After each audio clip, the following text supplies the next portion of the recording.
Good morning. This is actually very funny. It looks like I'm about to start a coven.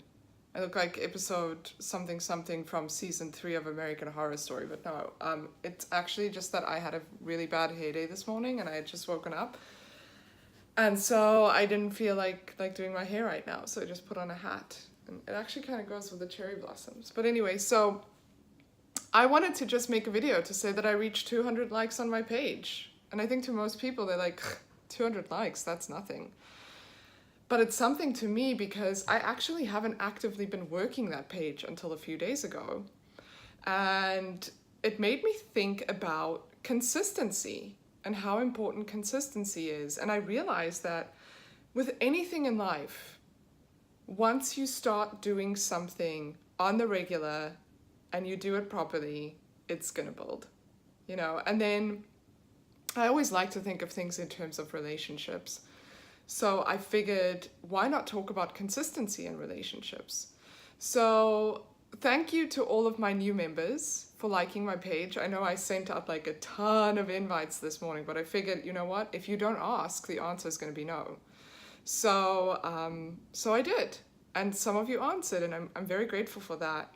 But I wanted to just bring inconsistency in relationships. And I think that it's something that I'll address on the podcast, Rise Up with Chicken and Dragon. Because a lot of people, what happens is we start out in a relationship putting our everything into it. And then we start getting used to each other. As time goes on and we move in together, or we get married, things start sort of normalizing. And that's why we come up with terms such as the honeymoon phase. And we'll say, oh, the honeymoon phase is over now. But I don't agree with that. And my partner and I always talk about this. Why do people say the honeymoon phase?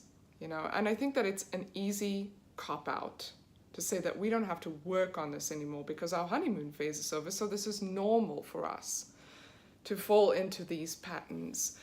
But I do believe that if you consistently work on your relationship, the way you work on your career, the way you work on your health, really anything in life, you're going to reap the benefits and have very happy relationships as well. So I just wanted to put that out there and say, just as you do one thing every day for your career that pushes you forward, why not go ahead today and make the conscious decision to do one thing for your relationship? And it doesn't have to be an intimate relationship. It can be with a friend or with a family member. Send one text message to say, hey, I love you, I'm thinking about you.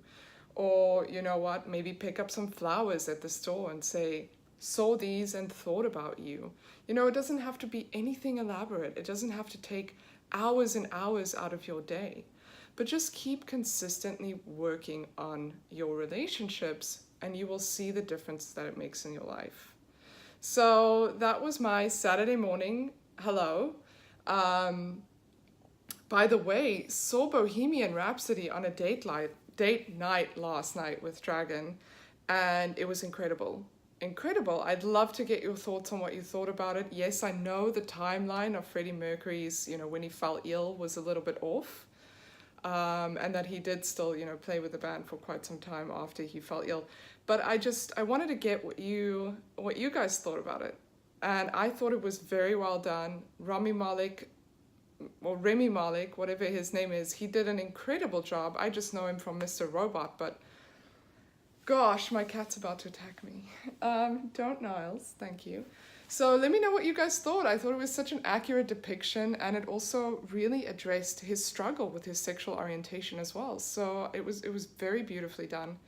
But I hope you guys have a wonderful weekend, and this is me saying goodbye from MindSex, and I will see you all again soon. Now, bye.